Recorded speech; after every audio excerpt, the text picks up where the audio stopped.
But I think what happens with mystical experiences, and certainly this is true in my experiences, it becomes overpowering. So the overpowering emotion is kind of love, actually. I mean, it sounds very cheesy. Welcome to the Deadly Departed podcast, where the veil between the living and the dead is just a whisper away. I'm Jock, and along with my colleagues in Paranormal Daily News, we will be your guides through the shadowy realms of the paranormal and the unexplained.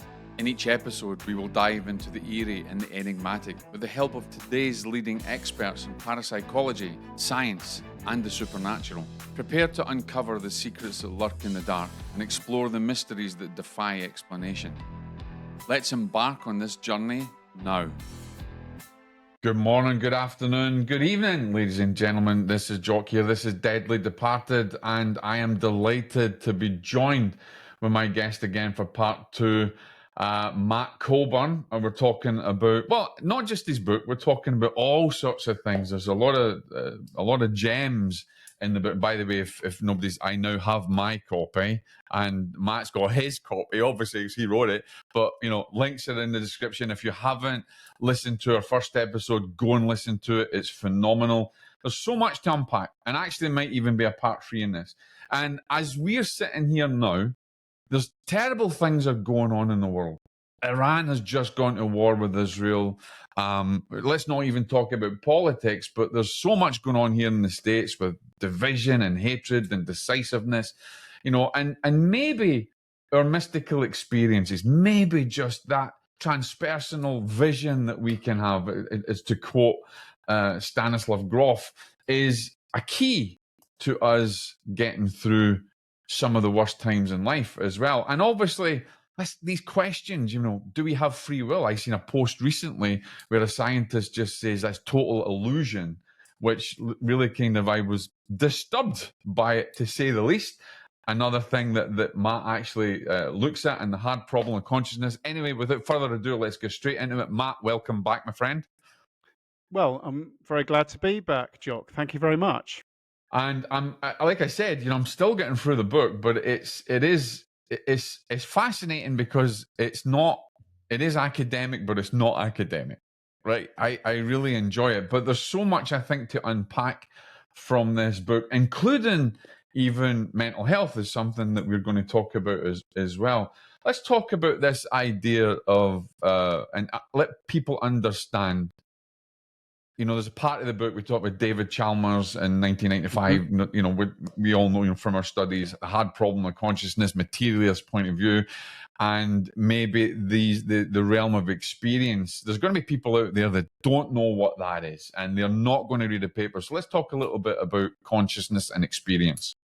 Okay, so you're talking about what's probably the most technical chapter in the book, but I know. Hopefully still accessible, but yeah, definitely the most technical chapter. So the hard problem of consciousness was raised by I think he's Australian philosopher David Chalmers back in 1994, and he was basically saying that you've got brain function going on when people have conscious experiences. So conscious experiences are basically any experience you want to think about. So I'm having a conscious experience recording this podcast. You're having a conscious experience watching or listening to it. Absolutely. And it's anything like watching a blue sky, I don't know, tasting a sandwich that you're eating, hearing waves on the shore, anything, any kind of experience, really. So that's experience.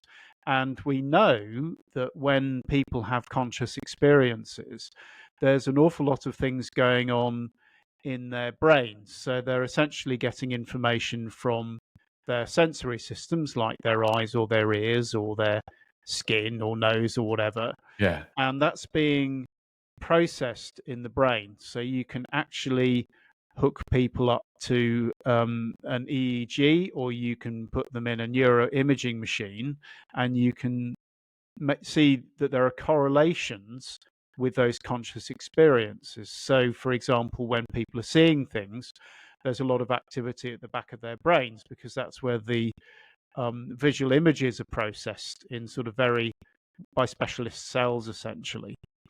But there's a big gap between that kind of processing and the actual experience of seeing. So, like I said, you could be watching, I don't know, the waves rolling on a beach, or you could be watching the seagulls wheeling in the air, and all of those things will be happening in your brain. But no one understands how that produces the experience of actually seeing the waves, or Yeah. watching the seagulls, or hearing them.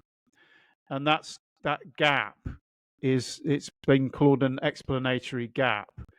And David Chambers essentially called that the hard problem of consciousness. So it's the problem of how do all of these electrochemical processes in the brain produce experience. And what's interesting is obviously materialists have a hard line on this. Every Mm. experience that they have, they said, is in the brain. Mm. And obviously then it doesn't kind of explain mystical experiences and how we are experiencing maybe even a transpersonal aspect.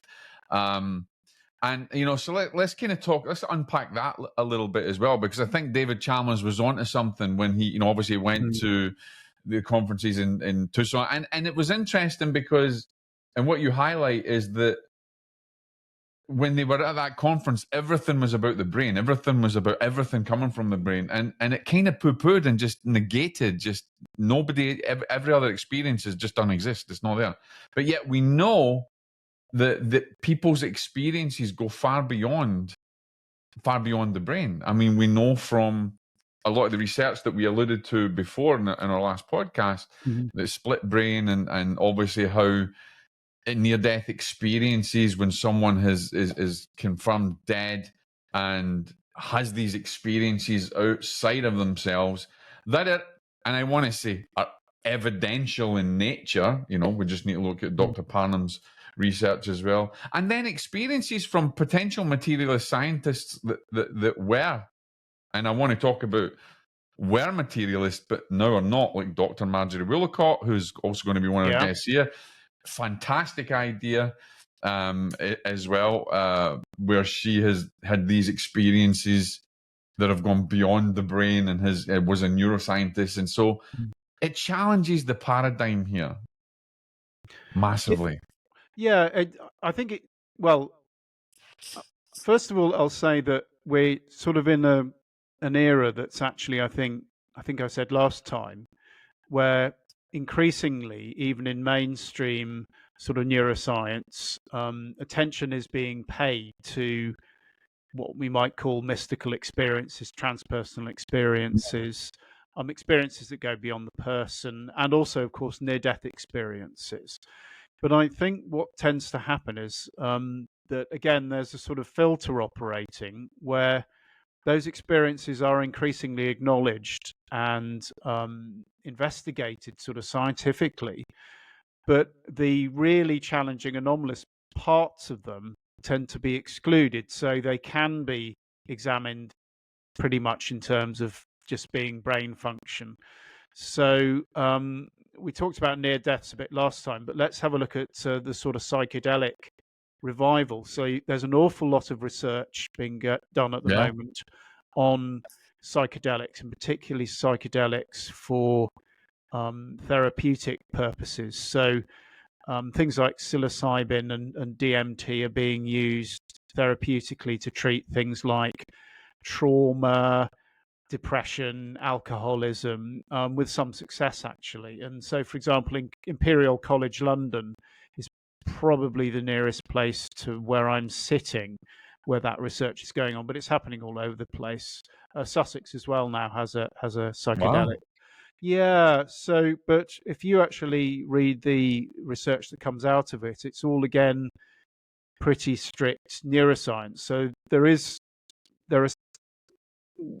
what happens is explanations are made in terms of brain function only. And in fact, I think it may be a big thing. I'm not sure which YouTube channel it's on, but there's actually one with a psychedelics researcher saying there's nothing supernatural about mystical and transpersonal experiences. It's just that what happens is they have an effect on your brain, and you're more aware of what's going on in your brain, and that's essentially the explanation. So it's very much an individualized take on what's going on, and there are researchers like Robin Carhart Harris who has had what's called the entropic brain theory. So entropy is basically noise in the brain, and his idea was that um, entropy increases during, say, when you take LSD, and that sort of, it gets your brain out of sort of unhealthy grooves. So during depression, for example, people tend to ruminate a lot, and that's associated with the overactive, I think it's medial cortex, but also the default mode network. And people get stuck in loops of patterns of unhealthy thinking and destructive thinking. And the idea is that psychedelics are able to actually hook you out of that. So these experiences are being acknowledged, but the transpersonal and post-materialist aspects of them are quite often being downplayed or outright denied still, I think. Now, what about so here's where I get confused, and I'm very lucky, ladies and gentlemen, that I will be moving forward in my grief research and my dissertation, working with Dr. Pascal Emmanuel Michael on grief and awakening experiences and the use of psychedelics, which I don't know a lot about, but I have spoken to people. And what I want to challenge is there's, because I never experienced it myself, but there are people that I've spoken to who have said that they're utilizing the psychedelics to have a transpersonal experience. Yeah. And I've asked them, have you connected with a deceased loved one? Have you connected with a being? And have you got evidence from that? Now, obviously, it hasn't been empirical evidence, which hopefully we'll get to research a bit more. But there have been some claims of people that are saying, okay, I have utilized this. I have connected with my loved one on the other side. I have got what she terms or he terms is evidence. Now that to me challenges a little bit of this materialist idea of it being in the brain.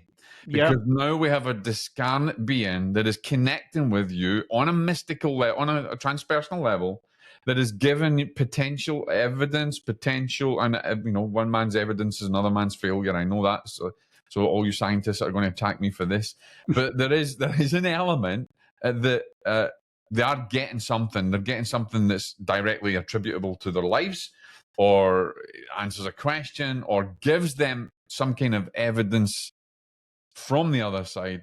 That to me is fascinating, because it really does challenge this idea, this assumption that these psychedelics only just work in the brain and they're having this brain effect. What would you say to that, Matt? Yeah, I'd say there's more than an element of cultural bias in this research. Ayahuasca is known as the vine of the dead for a reason. I didn't even know it was known as that, to be honest. But and that is so poignant. yeah. So, but also, I think I actually mentioned in the chapter, because there's a chapter in the book on In What Lies Beyond on mystical experience, but also I look at the psychedelic controversies, and there's so many, for a start, anecdotal accounts of apparent telepathy, clairvoyance, precognition, but also these entity encounters. And actually, these again are coming under scientific scrutiny. And there's a number of theories sort of to explain them. So I think one of the main researchers who's been looking into these more challenging aspects has been David Luke, and I think his book Other Worlds, he talks about possible explanations for these entity encounters. So there's obviously the hallucination theory. So we know that hallucinations can be extremely lifelike at times. But can they give you? Can it be intelligent hallucinations that give you evidence that kind of?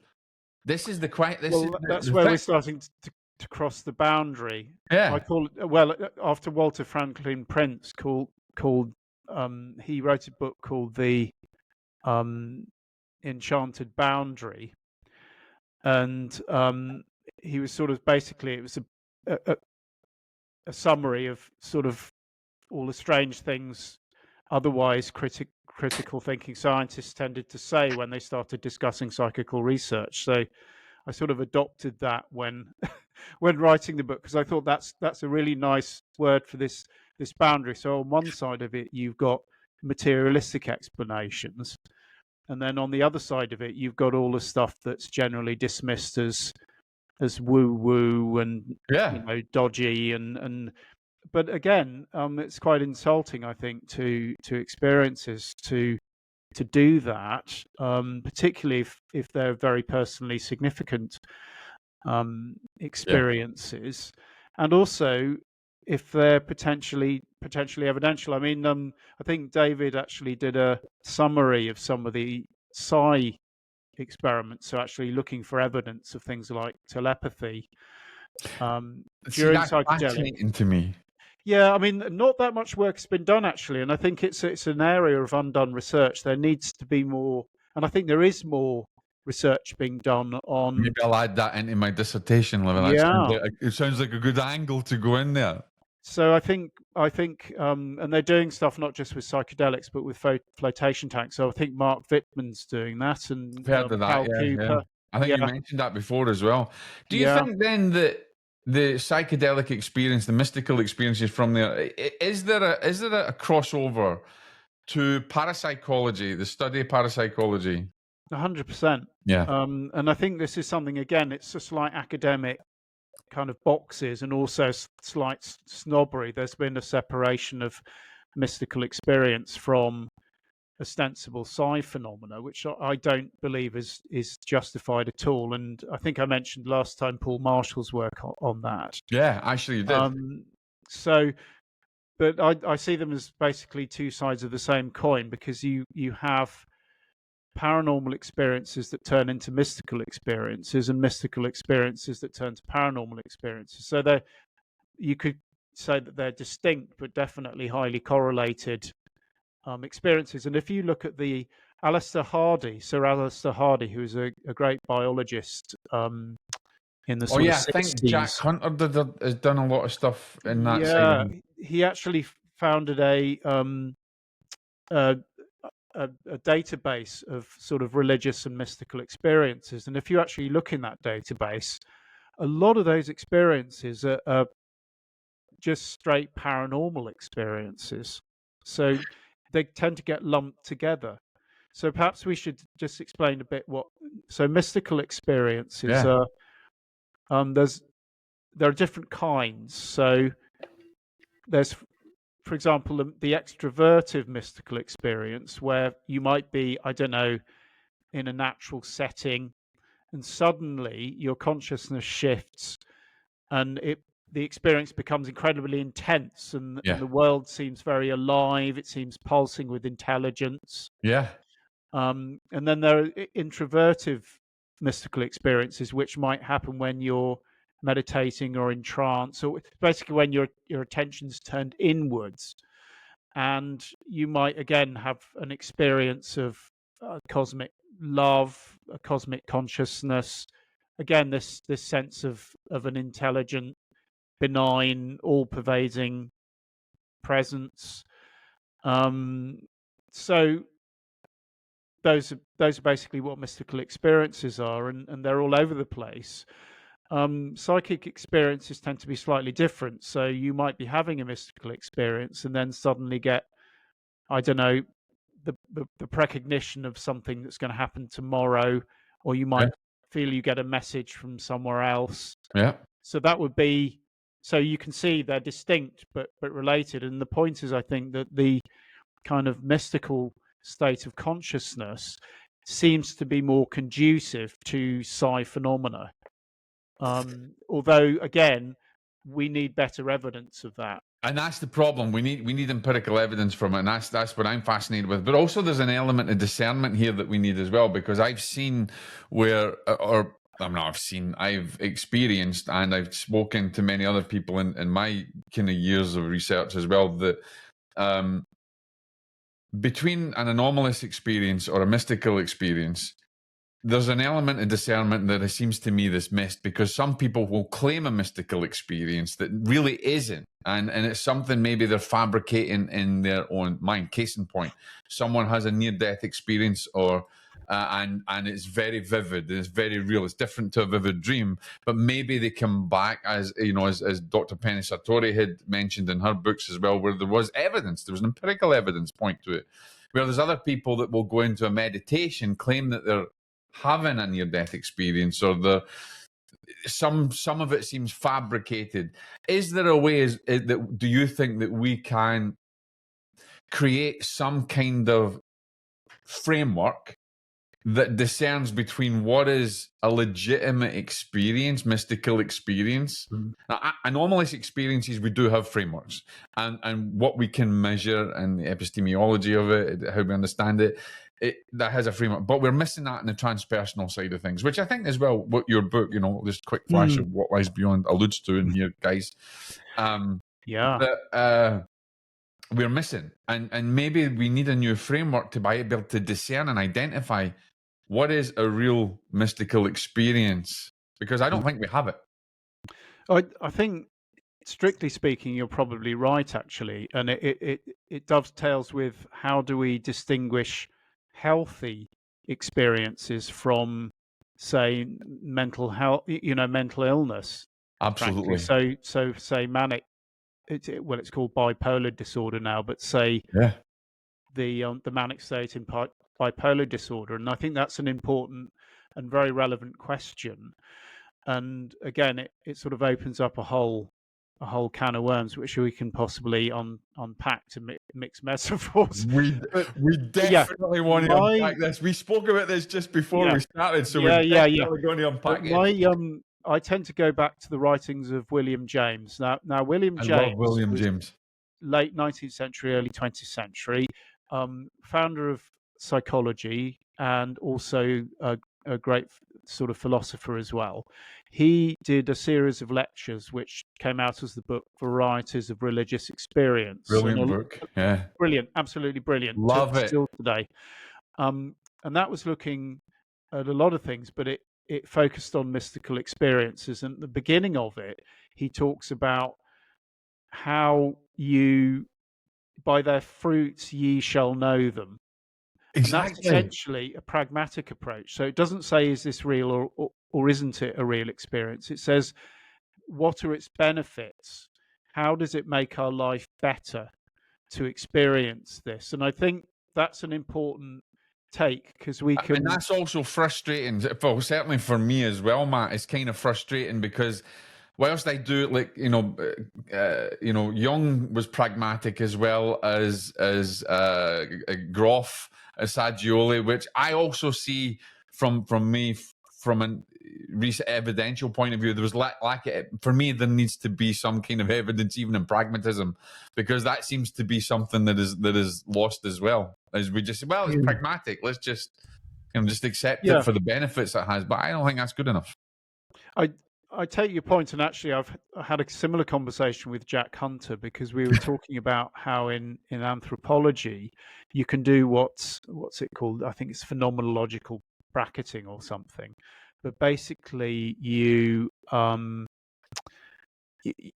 try and just approach experiences, and you don't worry about whether they're real or not, or what their ultimate nature is. You try and just look at the experience. And Jack was saying it's very nice in theory, but in practice, if you're, say, attending a seance and you have an anomalous experience, the question of whether it's real and what's actually going on is going to come up. So, I mean, I think that was in response to some of the experiences he had, because he did his doctorate with a medium circle, and I think he had a couple of anomalous experiences there. I know that circle actually, right. and I was kind of I tested in that circle as well. So that's Jack and I have a connection for it, because I knew him when he was a student. Oh right, I didn't meet him, but I knew of him, and so when I got to Aleph and I seen him, I was like, name sounds a bell, and then you're like, oh my god, it's him. I mean, it is a small world, sort of. Bristol Spirit Lodge. Yeah, yes, that's the one. Yeah. That's one. So I think you're right. You do have to look for something more, but I think at the Yeah. same time, um, I don't know. When I pray, because I mean, I've had mystical experiences of various varying degrees of intensity, and I have had moments where I've wondered whether it's just my brain firing off in strange ways, and but then at the same time, um, I Can we think one of dive in, the Matt? Can we dive into hallmarks, that a yeah, bit more? Can we? sure. But let's dive in because I think that's important. Because from a researcher's point of view, and your mystical experience, Well, let's sure. I mean, unpack it a bit. yeah. So I think, yeah. So first of all, they come in various degrees of intensity. I mean, I had one particularly strong one about 15 years ago, and that was introvertive. That was actually, it was in a legal setting, but it was with, I'm not going to go into details of it, but basically it was with aid. Um, yeah, it's actually the one that's mentioned in chapter 1 of my book. But I would actually point more to the ones I've sort of had in nature, which have generally been less intense. At times they've reached sort of what I would Yeah. call an extroverted, where you get what happens is that your consciousness shifts and you suddenly become aware of a deep interconnection with the living world, and the world feels Yeah. very animated and alive. I mean, I Yeah. think you can get a low level idea of this just going into woodland in summer. I mean, yesterday I was walking around. Absolutely. Yeah. So this is definitely a spectrum. Um, but I think what happens with mystical experiences, and certainly this is true in my experiences, is it becomes overpowering. So the overpowering emotion is kind of love, actually. I mean, it sounds very cheesy, but No, I also, get it. No, I mean, yeah, yeah, it can sound cheesy, but no, I get that but because is there another way to describe it? Probably not. It's no. very difficult to describe. I mean, the thing is, as well, I think the precursor to that is your sense of self dissolves. Um, Absolutely, yeah. so I think that's something that's been noted in the neuroscience literature, actually, and they very much latch onto that. So um, one of the in the debates they were having with Bernardo Kastrup over whether these were really evidence of post-material transpersonal stuff. They were going, well, we know the self, the bits of the brain that keep the sense of self in order, which is the default mode network. They tend to go to go down, and there's a dissolution of the sense of self that's correlated with that. And I thought that's fine, but that's only stage one. And it's the same problem that I have with the entropic brain theory, that it's negative. It's going, well, fine, that's going down, and you've got brain noise going up a tiny bit. I mean, um, but you're downplaying this sense of a doorway being opened, and it's it's from William Blake, actually, but via Aldous Huxley, the doors of perception open, Oh and yeah, I've they studied some of do. Aldous Huxley's works as well, actually. Yeah, so the he was writing about this in the 50s and 60s, Yeah. and he took I think it's mescaline and wrote about it in the Doors of Perception. But it's the same experience. You get heightened significance, and you get this deep sense of interconnectedness. So I get this deep sense of animation, like the entire universe is animated. The You know, thing I think is, Steve Taylor has had experiences like that as yeah, well. I've got a lot of sympathy for his sort of awakening idea, that this is all Yeah. about awakening. And actually, I think that's just basically what we're talking about, these stages of awakening. And that's contrasted with the idea that everyday life is asleep, which I Yes. have a lot of. I think I have a lot of sympathy for that idea. I think that's basically true, that we, all of us, go through everyday life most of the time in a state of trance. and our consciousness Wow, goes that's it shrinks. interesting, is it? And it's almost Yeah, like then when you have that experience that you're crossing that veil or just that portal just boom blasts open, and then you have a taste of what is yeah, reality in the sense. that's right. And it's been called lots of different things by lots of different traditions and Yeah, authors. So, um, you know, Colin Wilson called it power consciousness. Blake, the doors of perception are being cleansed, and then you see everything as it is infinite. The Romantics, more other Romantics talked about it, like William Wordsworth in his poem Intimations of Immortality, which talks about how luminous the world is when you're a kid, and yeah. then as you grow up, the prison bars descend, and that links into what we were also talking about, which was the experience of depression, which is something that I have And unfortunately I'm glad firsthand you brought that experienced. up because I mean, we've all experienced depression at some point in our lives. I have as well. I suffered from post-traumatic stress disorder, which I have to say, ladies and gentlemen, before we get, I had PTSD from things I was involved in the past, and I dealt with it through mystical experiences and transpersonal experiences. So there is something that we want to unpack here in terms of mental health and mystical experience. And I think the book is a great segue onto that as well. But what I think is amazing and quite courageous, Matt, is the fact that you're not shy about saying, I'm struggling here. Yeah, yeah. And do you think your mystical, well, let me ask this because this is a bit weird. Do you think your mystical experiences have helped you with your mental health or challenged you or even hindered you? I'd say on balance they've definitely helped. Right. But it's a slightly complicated story. But I think there are connections between having, say, a nervous breakdown and Yeah. having a spiritual breakthrough. And we talk about spiritual crisis, and there's a great debate on how do you distinguish between a plain old-fashioned nervous breakdown, which I Yeah. know it's not a clinical phrase, but people tend to understand what you're talking about. No, exactly. But and then a mystical breakthrough, which can look at the same, because obviously, and I think Steve Taylor's actually written a whole book on it. It's People brilliant. I've can, read, yeah, I've read his books. Great. I've got all his books actually. people can have Not that I'm a spiritual. fanboy or anything, but Yeah. I do.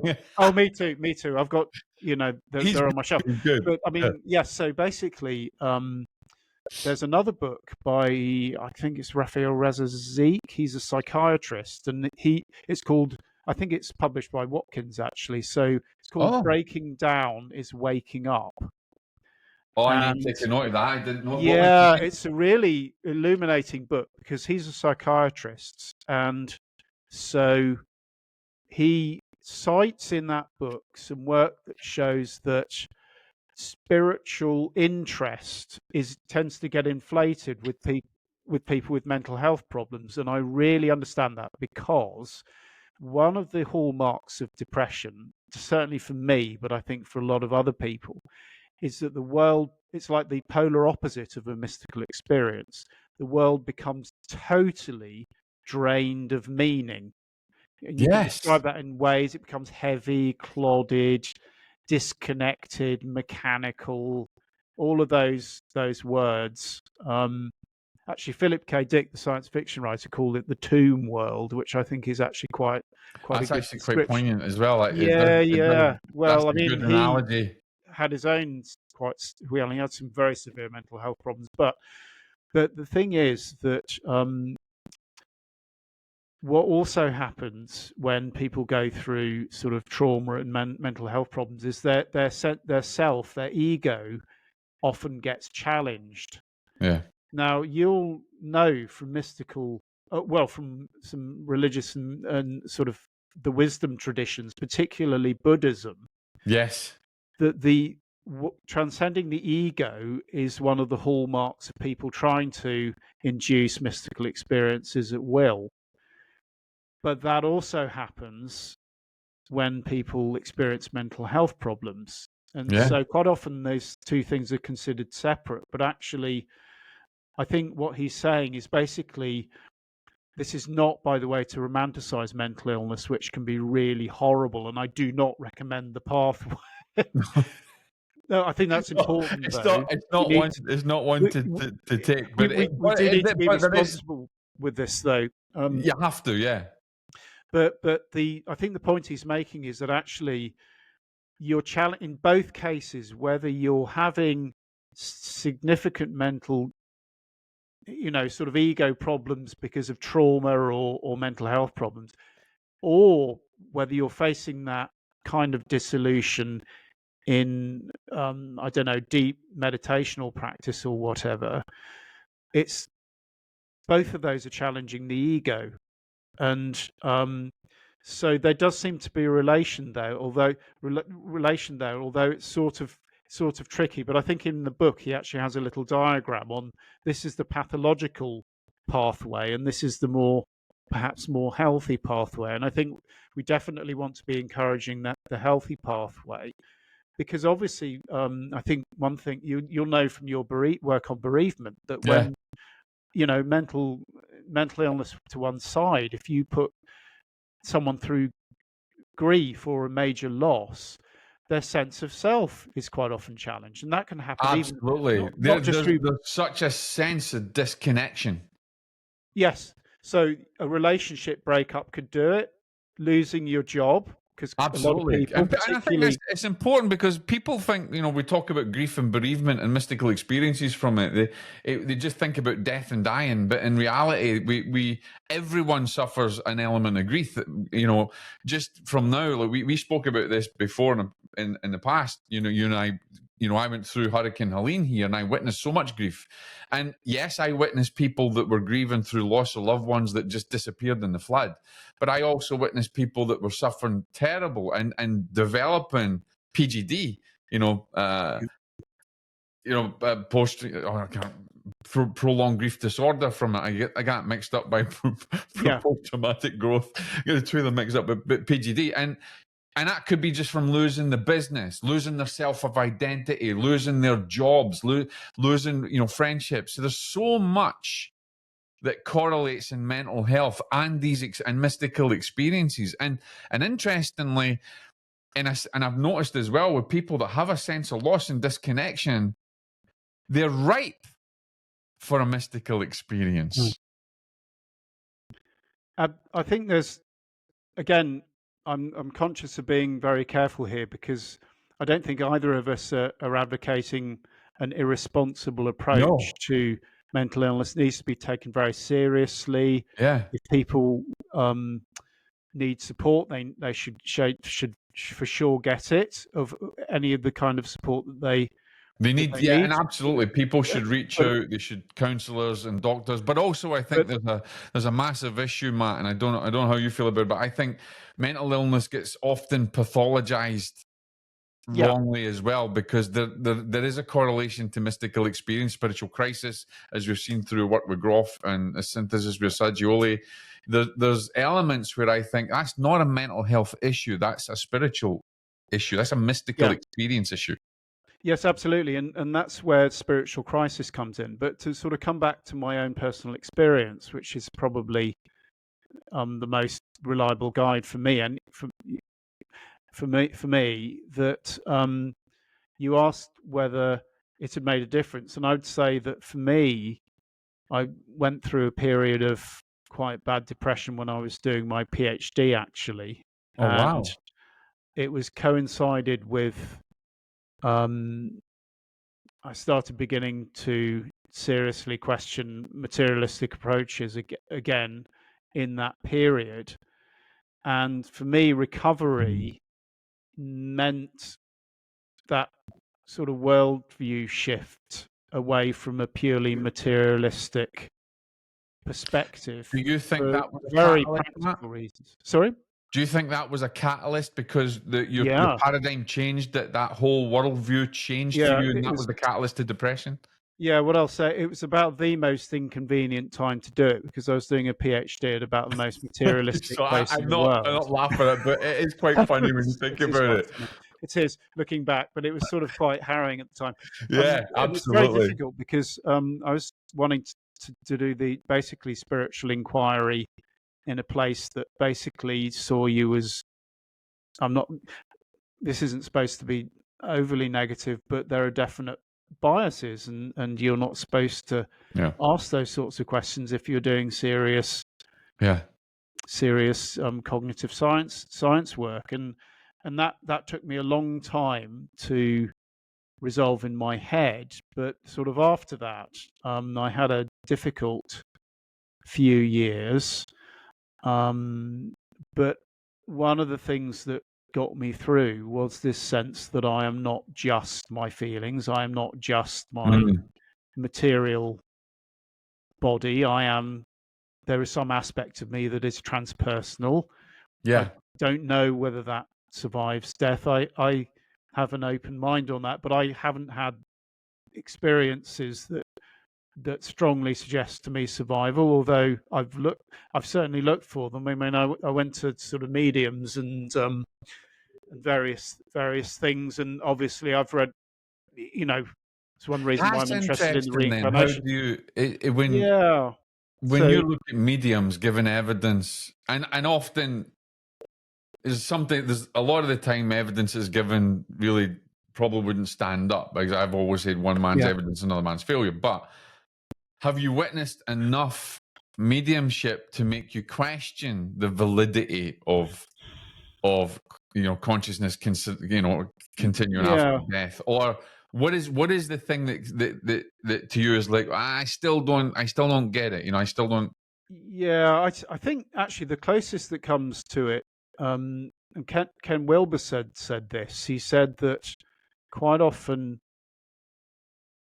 people, he thinks people are looking for the wrong thing sometimes, and that if the more you meditate, and I have to say this does feed into my experience definitely, you do get the sense that there is some aspect of you that is not subject to, aging, illness, and death, the three big ones the Buddha was talking about.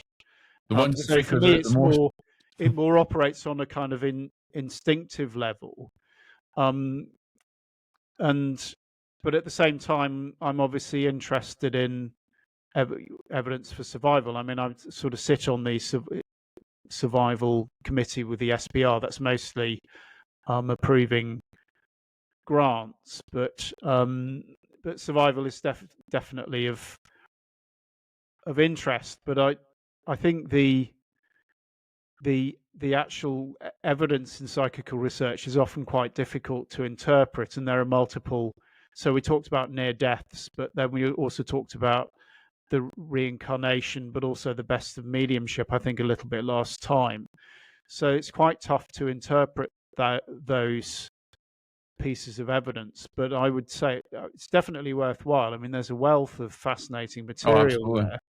there. But if I had to say what would tip the balance for me, it would be more that personal sense That that experience, there your is personal something that, experience. yeah, just something that transcends your, Right. um, the sort of fact that we're impermanent beings in an impermanent universe.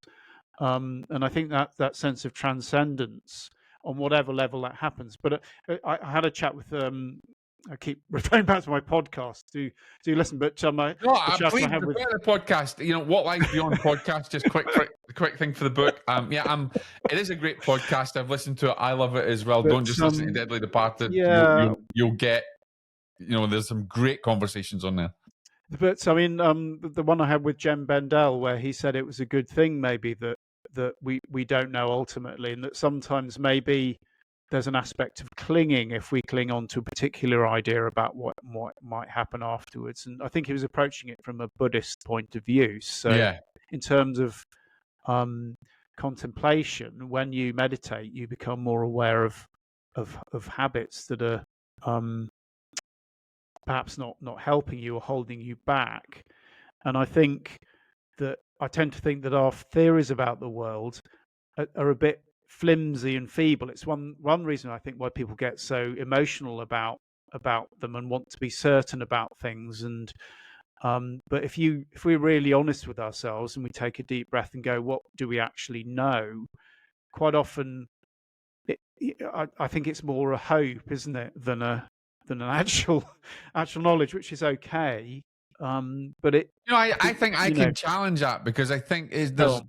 there's an element of I've always maintained, and you've probably heard this from loads of other people, the difference between a skeptic and a believer is just pure experience, right? So Okay. whilst I get to the point where I'm like, in my past, I've thought, is there an afterlife? Is these experiences real? But then at the same time, the experiences that I have, I would say, and I say this a lot, I don't believe in anything. I work towards knowing, right? I don't want to believe in anything because it implies a disbelief based on someone else's perceptions and expectations. A learned behavior that you get, well, you should believe that this is what it is.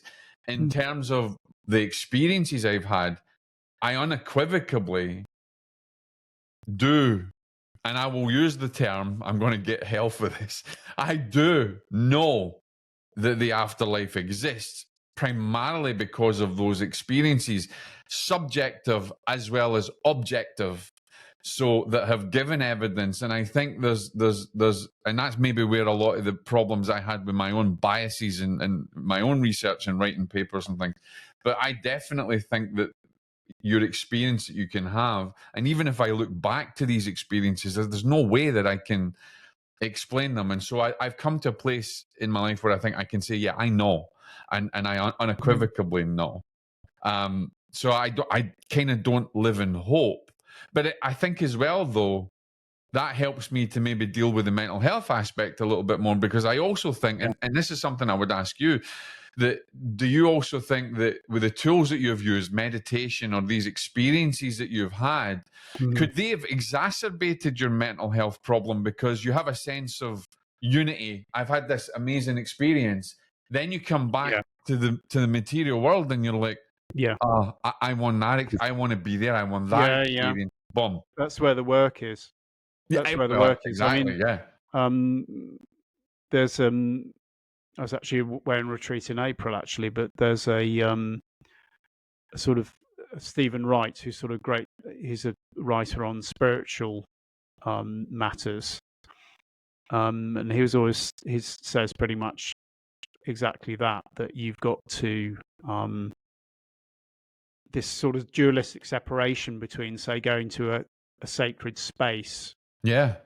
So I think in one of his recent letters, he was talking about Iona, actually, but it can be anywhere. So I've been up to Sammy Ling, which is a Buddhist monastery up in Scotland. Sammy Ling, that's one. Yeah, on the borders.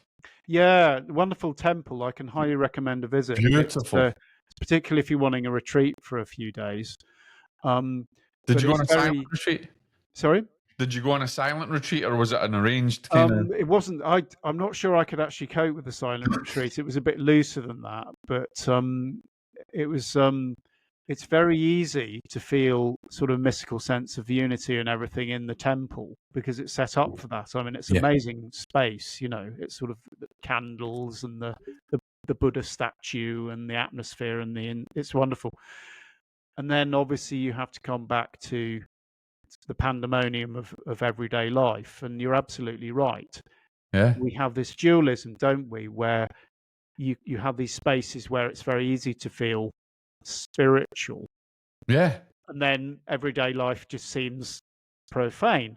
Whereas actually I think the work is, and this is something I'm definitely a bit rubbish at, quite honestly. Still, it's bringing those two worlds together and seeing that actually the everyday is just as spiritual as the sacred space in its own way. Do you think that the reason for your book then is kind of based on your journey and trying to coalesce both of those aspects together? Well, sure. I mean, the book was more focused on it was more focused on presenting some of this stuff in a way that someone who's not committed, interested but not committed to either side, would be willing to take these things a bit more seriously as something, not just as a scientific curiosity or whatever, but as some aspect of the person that might be a useful resource. And my focus was on the future in general. So the last two chapters are a bit experimental, and they deal with some of the problems we've got and are facing in the immediate and longer term future. Absolutely. But also how things like this sort of mystical experience might help people cope better. But it really started from those personal experiences of mine, where I thought, and I'd noticed the converse as well. So I've had I've known quite a few people who've suffered from quite significant mental health problems, and I have noticed that people who are staunchly materialistic and, well, let's say it, atheist, seem to not to cope quite as well, because they refuse to look inside themselves and tap those additional capacities, which you're talking about. It's not really faith, it's experience. I know from experience Exactly. can actually make a massive difference. And it's And I think often this very is where frustrating for me. I'll just, it's often very frustrating for me if I'm talking to someone, with mental health problems who who refuses to look at things like transpersonal and mystic experience. I think you are tying one hand behind your back in terms of recovery, because you're not taking advantage of an inner capacity your body, mind, and consciousness, and dare I say its soul, actually has. Yeah. And that comes to me because I think even at my most sort of atheist moments, I sort of experimented with atheism. Like, you experiment with a lot of things in university, but when I was sort of 17, 18, and during my early 20s at points, I was a very Dawkins level. Oh, were you really? Yeah, yeah. But the thing Hardline is, materialist. but the Richard thing is, Dawkins was your hero. well, I mean, I've still got a lot of sympathy for his writings, but I think what I came to realize was that a lot of these writers, and Dennett, actually, Dennett, a Yeah. lot of what these writers had, they seem to have a form of tunnel vision, because they were so scared of letting anything in, that this passionate hatred of, it tends to be focused on traditional religion. And I tend to think that mysticism has a complicated relationship with religion, actually. Again, I was talking to Mark Bittman about this, but it all gets lumped together. So the paranormal, the mystical, anything that is within a million miles of religion is supposed to be, completely, I don't know, amputated from our very beings, and not souls, because you don't have any souls, and I think that ultimately is quite destructive, actually. Because it's like saying, I use this analogy in the book, it's like if someone came along and said, right, sexuality is 100% wrong, you can't feel any sexual feelings, you should be ashamed of yourself. I mean, that's actually happened in the past, let's face it, with sort of various kind of puritanical movements. Absolutely. But they've never been very successful for obvious reasons. And I think there's an analogy there. I think a lot of these things are very deep instincts, and they've been around for a long time, since we evolved, basically millions of years, perhaps, certainly hundreds of thousands of years. But I suspect that the precursors of these sorts of experiences, it wouldn't surprise me if animals had them at all.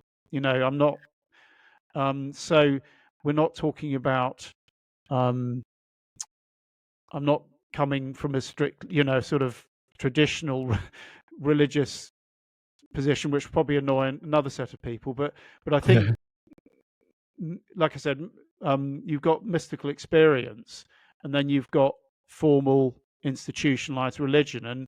And although I think you could say that a lot of religions have as their basis mystical experience. Absolutely, and certainly Catholicism has got, it's they say that they're against mediumship. I wrote an article in Paranormal Daily News about, and I think it was called "Catholic Church Accepts Mediums," even though and because they'll say, and I've had this chat with, because I was brought up a Catholic and I was in junior seminary at one point, and my uncle was a monk, spent times in the monastery. I had mystical experiences in the monastery, and I didn't realize that the Catholic Church has had a separate organization that investigates these experiences.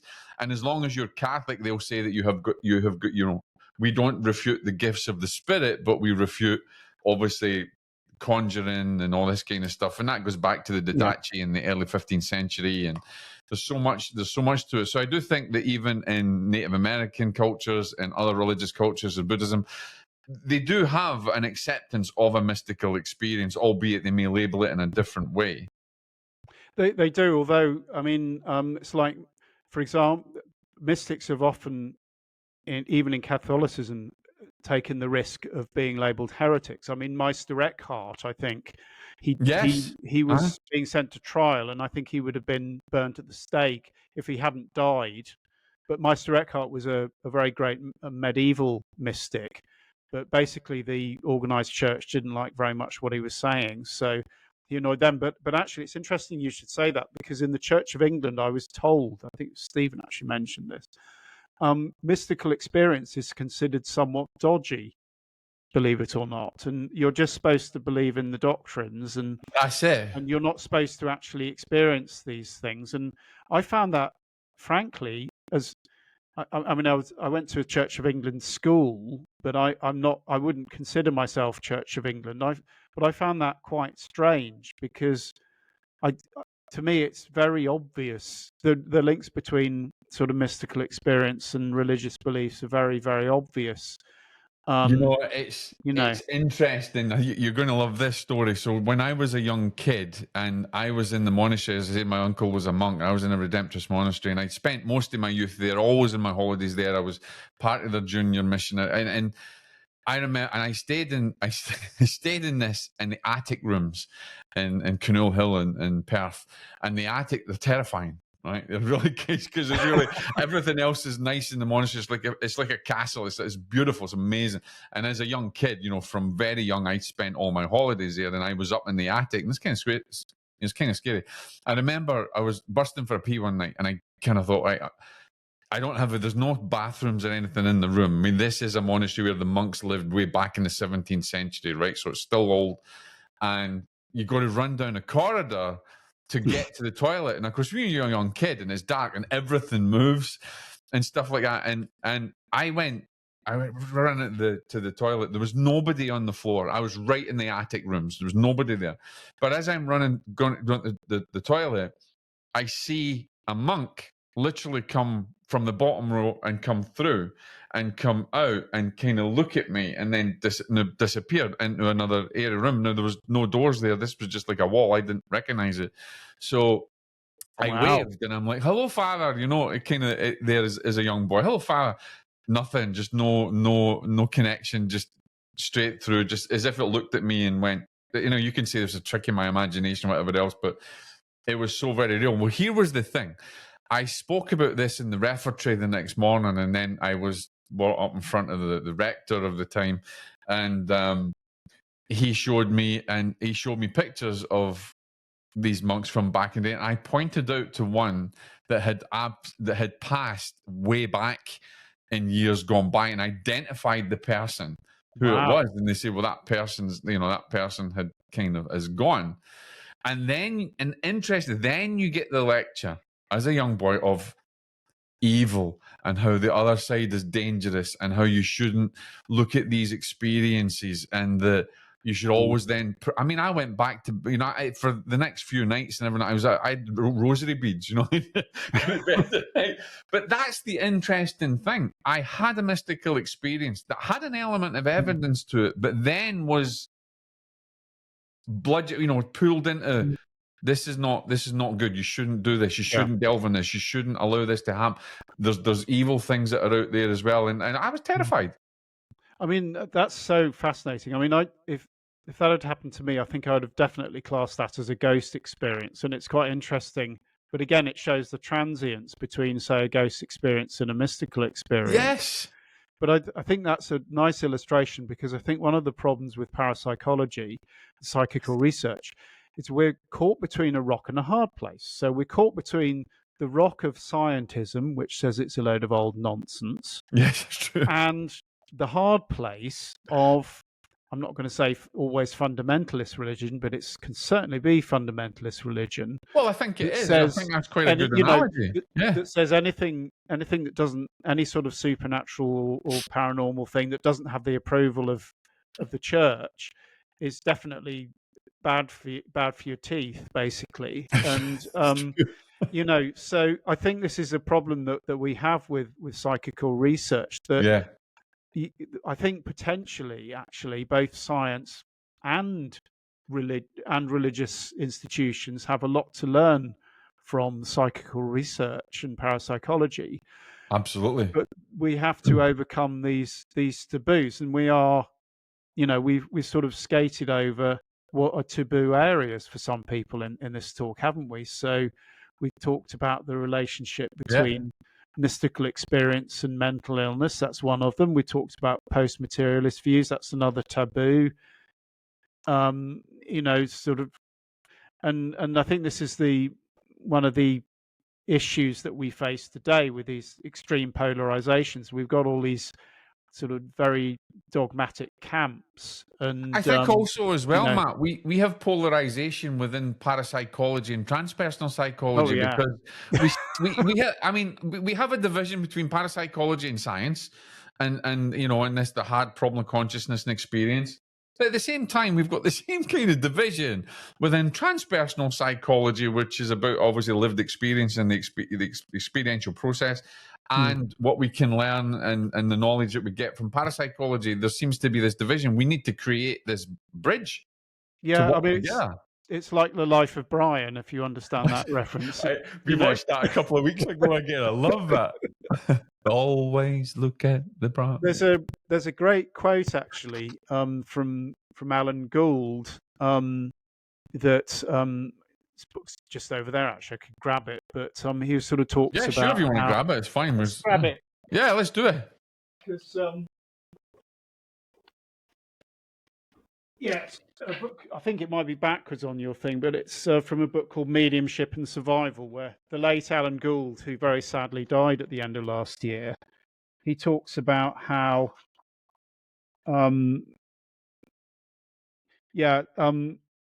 he basically talks about how different groups in parapsychology and outside reject different bits of evidence on faith.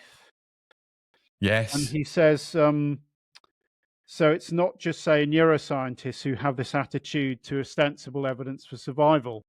Some parapsychologists from the experimental camp tend to take this view of the data gathered by other parapsychologists, those interested in the topics of this book. So he's talking about survival stuff, basically.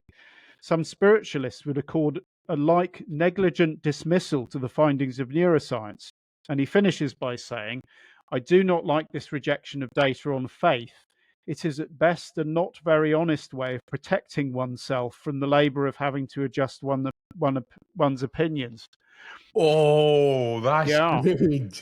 So what he's saying there is essentially we need to take it all in, however difficult it is, and even if there seem to be contradictions, and see if we can build a bigger picture that makes sense of a lot of these experiences. And I mean, he's talking specifically about survival stuff there in neuroscience, but actually I think it's true of all of this. So there's so much dogma out there. I watch debates about these various things, and on various polarized factions, and lots of people are making assumptions Yeah. and assumptions they don't even know they're making. And I think we need to step back, and we need to have better dialogues with each other, which is a real tall order, but something that we need to keep trying to do. And just take a really broad view view of the data and from a humanistic point of view. And I think that's one of the points I tried to make in the book, because we can discuss this at a later point if you like. But one of the things that there's going to disturbs, be, ladies and yeah, gentlemen, there's going to be a part 3. We're only great. scratching the surface. We haven't even. I wanted to get into free will and all sorts. We haven't got into that yet, so there is going to be a part 3. Great. So, but I will say that one of the reasons why I wrote the book was that I think that we're in great danger of becoming very dehumanized. Yeah. And that comes, I think, with worshipping technology too much. Don't get me wrong, I use technology all the time, including AI, but I think there's a difference between using it and accepting it as being useful and worshipping it and trying to turn yourself into a machine.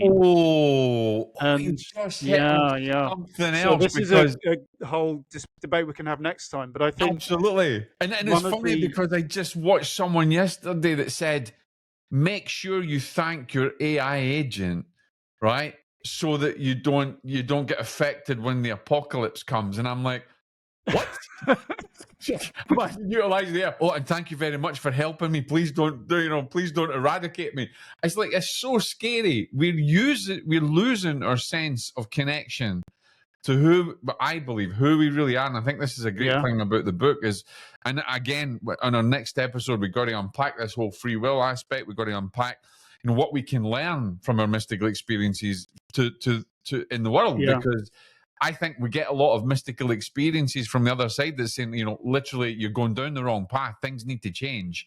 Ignorance is not bliss. And, so that there is so much that we got to talk about. Well, this is it. I mean, it might be a little bit selfish because I don't want to live in a horrible depersonalized future. No.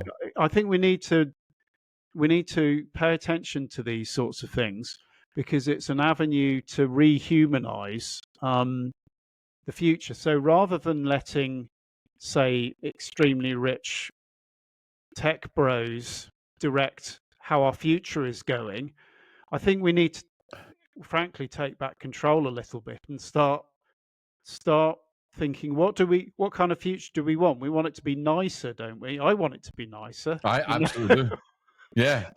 But I think what a good starting point is to broaden our outlook, and try and take in these exceptional human experiences in the broadest possible sense and look at them not just for what they can teach us about the brain or whatever, but also how they can help rehumanize us and make us more alive and joyful. And I think that's where transpersonal psychology and parapsychology can work hand in hand.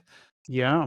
In moving toward that future. I think, parapsychology as a science in itself can bridge into that transpersonal experience, and we can learn from it and try to make the world a better place. Try and make 100%, because I think there are obviously lots and lots of reasons for the sort of geopolitical mess in which we find ourselves. But I have to say that I think one reason is this radical sense of disconnection. And I think Steve Taylor espouses that. He talked about that in his recent one. He's new. I mean, that guy spouts books out like muffins out of a bakery, but his books are great, and he does talk about this. He talks about this disconnection. Yes, and I it's something that I see everywhere, and I think it causes a lot of suffering. And like I said earlier, I think one of the problems is if you're just plugged into, the industrial consumer mainstream, and that is your life, and you have no other perspective, you don't have access to those transpersonal resources which could actually stop you, reduce. We're on the cusp of mass transpersonal crisis. I think we are. I mean, we can talk about the issues of whether, you can get that beyond that in a sort of in a mass way. I mean, I've talked to people like Jem Bendell who are quite skeptical about some of those ideas, but I definitely think that it's what we're talking about, sort of mystical experience, transpersonal experience. I think they are such a crucial way of potentially improving well-being, that sort of natural awakening Steve Taylor's talking about, whatever you want to call it. As a segue into our next conversation as well, Yes. we've gone over again, which is Yes. obvious we were going to do that, but it is going into clinical parapsychology and how transpersonal clinical parapsychology has a potential key to living greater and living to, you know, your full potential, Yes. if you like. Matt, thank you for joining me for part 2. This has been phenomenal. Again, definitely part 3. Ladies and gentlemen, Matt, get your book up for people who can see this is the book you want to get. I'm really enjoying I think it. it is backwards, but never mind. Fully PDN supported, endorsed. Great book. I'm loving it. I've got it on Kindle as well, and I have it here. So if you love it that much, then get it in all forms. Matt, what's the final thoughts maybe you want to say about your book, or even a little bit about mental health that we can finish with? And anybody who's out there, please connect with us on Paranormal Daily News, and also and Matt's website and his great podcast as well, What Lies Beyond, about the book. Matt, final thoughts? Yeah, I think all I'd say is that in my going back to my visits to Sammy Ling, quite often when I go up there, I meet people who are at a crossroads in their life. So they might be dealing with, say, a very serious, maybe even terminal illness, but also they might have lost their job. They might be simply have a sense of that their life is in transition. And I think that's the point. It's almost, you can call it a liminal point in their life, really. And that's certainly my experience when an opportunity for engagement with, say, spiritual experience, transpersonal experience becomes very important, actually. So what I would say to people is, if you are at that point and you're not sure about this stuff, is feel free to explore and find what works for you, and look deeper into that potential for experience and transformation. I think that's what I'd finish with. That's awesome, Matt. Thank you so much for being with me. Ladies and gentlemen, thank you for joining us on Deadly Departed. Just remember as well that Matt, Lloyd Auerbach, and all of our guests hopefully will be doing short master classes within our private community where you can actually learn from them and then get engaged with them and get the book. Certainly, Matt, I hope is going to do a short master. I've just thrown him right under the bus, by the way, ladies and gentlemen. So I don't think I even asked him yet. So Matt will be doing a small master class in PDN, which we're hopefully will get his message out to a lot more people as well. So if you're listening out there and you're not a member of our private community, then make sure you go on paranormaldailynews.com, join us. There's great parapsychologists in there. Remember as well that we've got our journal that will be coming out soon, plus our other new magazine. There's so much more happening. Plus, we're launching PDN books. We've got great guests coming up. Dr. Marjorie Willicott. Hopefully, we've got Steve Taylor back on. Gabrielle, one of our tutors at Aleph as well, who's has done a great paper on AI. There's so much that we can look at and we can identify. And I'm really excited about bringing Matt back, because we have not even scratched the surface of what we can. I'm still in awe of some of the quotes I've heard recently about free will. I really want me and Matt to get in and really unpack that as well. Yeah. But get the book, read it. If you've got questions, send us in questions. Is there something that you don't agree with? Yeah. We want to know. If you want to challenge What Lies Beyond, then challenge it. Bring it on. Challenge my book, challenge him, right? This is great. Matt, thank you for joining me, my friend. Ladies and gentlemen, we'll be back very soon. Have a great day, great evening, great morning, wherever you are. This is PDN. This is Deadly Departed. We're signing off. God bless. Thank you.